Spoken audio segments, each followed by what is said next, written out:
तो राजन के कोई संतान न थी। राजन के कोई संतान न होने के कारण वह अपनी पत्नी भार्या के साथ भद्रशिला नदी के तट पर बैठ करके श्री सत्यनारायण भगवान का पूजन कर रहे होते हैं। तभी वहां पर एक साधु मुनिया आते हैं और कहते हैं, हे राजन, आपके पास तो इतना धन दौलत राज्यपाट 16 अलंकार सब कुछ है, फिर आप ये भगवान का पूजन क्यों कर रहे हैं? तब राजन कहते हैं कि मेरे पास सब कुछ होकर भी कुछ भी नहीं है, क्योंकि मेरे पास कोई संतान नहीं, इस राज्य का कोई उत्तराधिकारी नहीं है। संतान की प्राप्ति के लिए मैं सत्यनारायण भगवान का पूजन कर रहा हूं।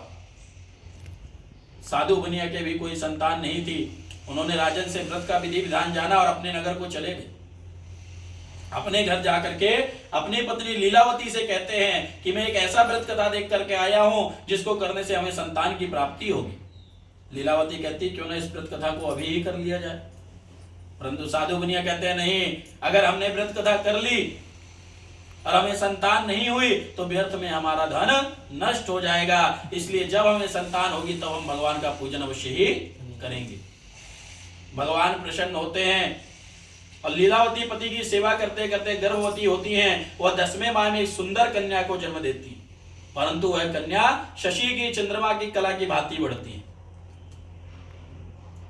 जैसे चंद्रमा बढ़ता है वैसे बढ़ने लगती है। नामकरण का समय आता है, नामकरण में उनका नाम कलावती रख दिया जाता है।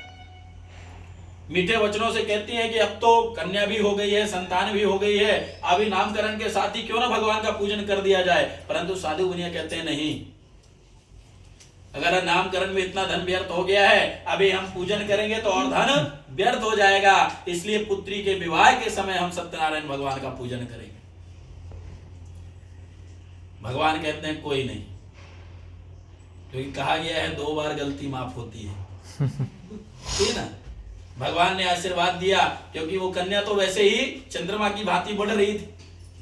जैसे ही साधु मुनिया कुछ वर्ष बाद अपने नगर को आते हैं और वन में आकर के सखियों को वन में खेलते देख करके मन में विचार करते हैं कि मेरी पुत्री की विवाह की आयु हो गई है, क्योंकि पहले कितने वर्ष में विवाह हो जाता था? 9 वर्ष में। 9 साल की कन्या हुई कि विवाह हो गया। तो गए, देखे तो मन में विचार किए कि विवाह की उम्र हो गई है, तो अपने एक दूत को कांचन नामक ग्राम भेजे। कांचन नामक ग्राम कहां पे? कलकत्ता। वहां पे भेजे दूत। वहां से जाकर के एक वड़क पुत्र को, सुंदर सुशील पुत्र को लेकर के आते हैं, उनके साथ उनका विवाह कर दिया जाता है।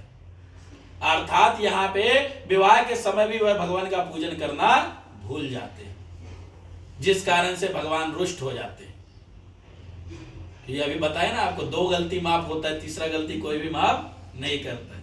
पंडित जी 2 बार लेट आएंगे तो आप बोल देंगे ठीक है पंडित जी कहीं फंस गए होंगे। तीसरी बार आएंगे तो आप बोलेंगे पंडित जी अगली बार आना है तो टाइम से, नहीं तो कोई बात नहीं है, कोई भी काम होगा। तो भगवान कहते हैं कि अब तुम्हें घोर संकटों का सामना करना पड़ेगा। और साधु मुनिया जैसे ही विवाह होता है तो अपने दामाद को, जमाता को लेकर के रत्नसार नगर में, रत्नसार नगर कहां पे है?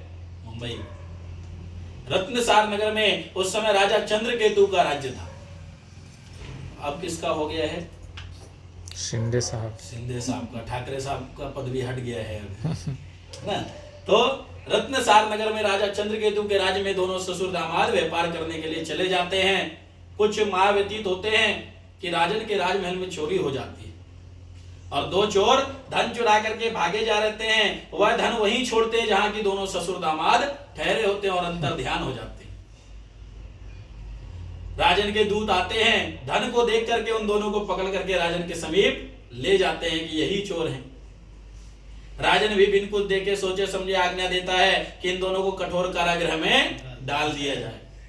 यहाँ भगवान रुष्ट होने की वजह से उनके घर में भी चोरी हो जाती है। दोनों माँ बेटी भिक्षा मांगने लगती हैं। एक दिन की बात है, कलावती भिक्षा मांगते मांगते ऐसे घर जाती है जहाँ की भगवान का पूजन आरंभ रहता है।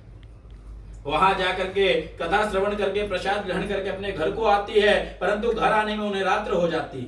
माता कहती है, पुत्री तू इतनी रात्रि तक कहाँ थी? वह तुम्हारे मन में क्या है? तब कलावती कहती है, हे माते, मैं भिक्षा मांगने के लिए गई थी, वहां जाकर के मैंने भगवान का पूजन होते हुए देखा, प्रसाद ग्रहण किया और आपके लिए प्रसाद लेकर के आई हूं। तब लीलावती को ध्यान आता है कि हमारे पति ने भी संकल्प लिया था कि जब हमें संतान होगी तो हम भगवान का पूजन अवश्य ही करेंगे, अर्थात नहीं किया है, इसी कारण से हमें घोर संकटों का सामना करना पड़ रहा है। तब वह पुनः प्रार्थना करती कि हे भगवान, मेरे पति और दामाद इस नगर को आ जाएं, मैं आपका पूजन अवश्य ही करूंगी। भगवान प्रसन्न होते, क्योंकि कहा गया है 3 ही लोग ऐसे हैं जो कि कभी अपने पुत्र से, भक्त से ज्यादा देर तक रुष्ट नहीं रह सकते, माता, पिता और भगवान। है ना? सही बात है कि गलत है?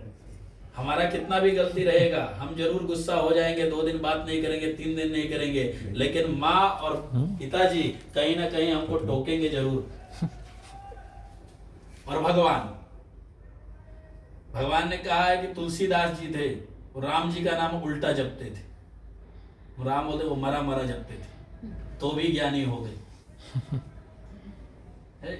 तो जैसे ही उनसे संकल्प करती है कि मेरे पति और दामाद आ जाएंगे तो मैं आपका पूजन अवश्य ही करूंगी, भगवान प्रसन्न होते हैं और राजा चंद्रकेतु के स्वप्न में जाकर के कहते हैं कि हे राजन, जिन 2 साधु बनियाओं को तुमने बंदी बनाया है उन्हें प्रातः होते ही छोड़ दो, अन्यथा तुम्हारा स्वराज्य नष्ट कर दूंगा। राजन चकित प्रातः काल उठ करके सभा बुलाते हैं, सभा में विचार विमर्श करते हैं कि ऐसा तो कोई अपराध मैंने किया नहीं, फिर भगवान क्यों मेरे स्वप्न में आए।